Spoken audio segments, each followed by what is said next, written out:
باللہ من الشیطان الرجیم بسم اللہ الرحمن الرحیم ختم اللہ علی قلوبہم وعلی سمعہم وعلی ابصارہم غشاوۃ ولہم عذاب عظیم۔ خاتم اللہ علیہ نے مہر لگا دی اعلیٰ پر قلوبہم ان کے دلوں پر، وعلیٰ اور پر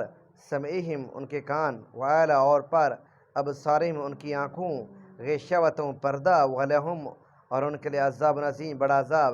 اللہ نے ان کے دلوں پر اور ان کے کانوں پر مہر لگا دی ہے اور ان کی آنکھوں پر پردہ پڑا ہوا ہے اور ان کے لیے زبردست عذاب ہے۔ اس آیات میں یہ واضح فرمایا گیا ہے